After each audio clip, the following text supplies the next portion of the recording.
Welcome to At CCLI. I'm Paul Herman, here today with Ryan Stevenson, recording artist with Gotee Records. Ryan, it's great to have you here. Thank you for having me. So tell me how you first got connected with Gotee and TobyMac.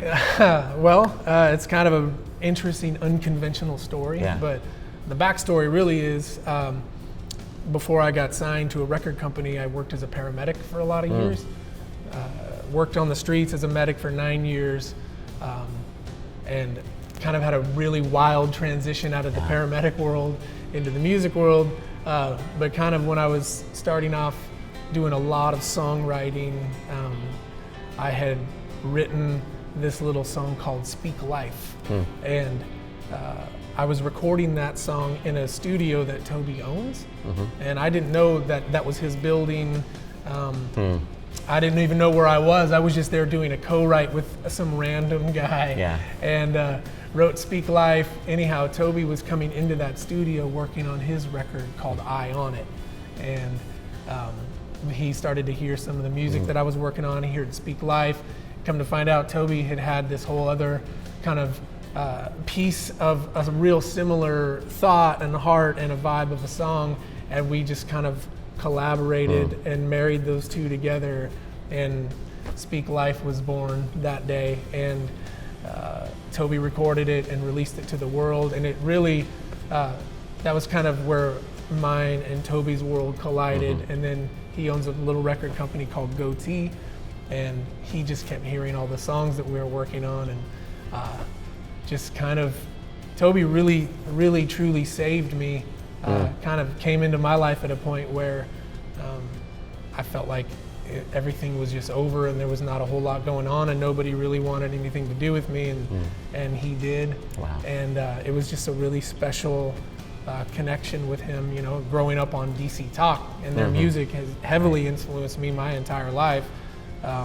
So now being able to work with him and write a lot of songs with him and just be kind of a part of the Gotee Records family, and it's been really such a very special, amazing journey. Wow.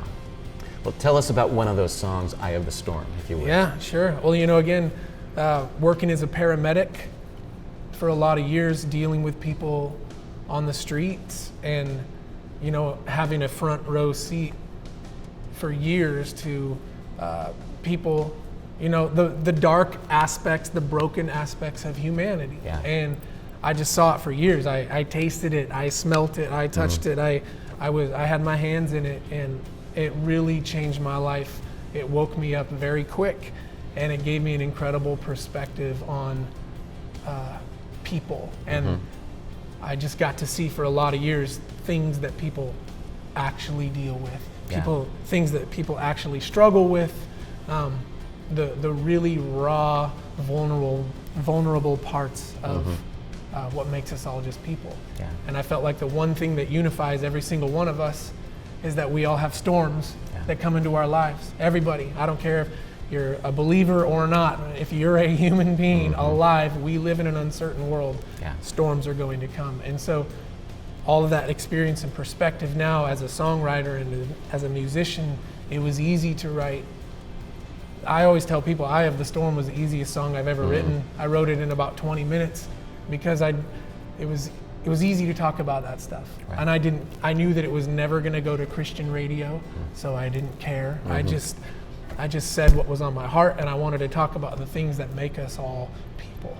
And I feel like that song really touched a chord with people because it just spoke to those secret places of their heart. And so that's really kind of, in a nutshell, the backstory of Eye of the Storm. Nice. Know that you also have a heart for worship, and we just heard your song With Lifted Hands. Tell us about that one. Man, what a special song that is. One of my favorites of all time. A really good buddy of mine wrote that song in a day, and our perspective on it was just absolute surrender without having to say the word surrender, but more of just like this childlike perspective of saying, I've tried all of this, I've done all these things. Lord, you're the only thing that satisfies, you're the only thing that matters. At the end of every day, the only thing that I want is you. You know, like I love the first line, how the song starts. I've tasted all this world has to offer. Yeah.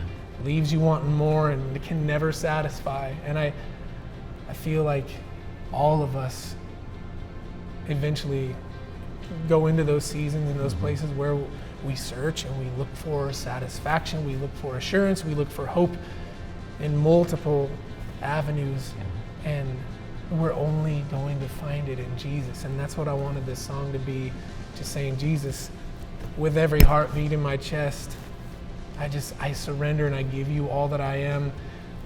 The days yet to come, the days in the past, my present, my future, everything about it, I give it all to you. Any last thoughts at all for our worship teams and worship leaders out there in our churches? And just steward his presence. I always say anybody can encounter God on the backside of a mountain when nobody's around. But can you continue to dig in and press in and steward his presence when you're in the midst of increase and demand and success? Can you still dedicate yourself to purity and holiness and the finished works of the cross? Can you still just live a lifestyle of devotion where he's the only thing that matters? And to worship leaders out there, write like a child. Just write like a child. Write if you wanted to say something to your dad with your whole heart and you didn't care what it sounded like, write those songs. Ryan, it's been so good to get to know you and hear your heart on all this. Thanks for being here. You're welcome. Appreciate it. Absolutely. My pleasure. Thank you for being with us. Take care.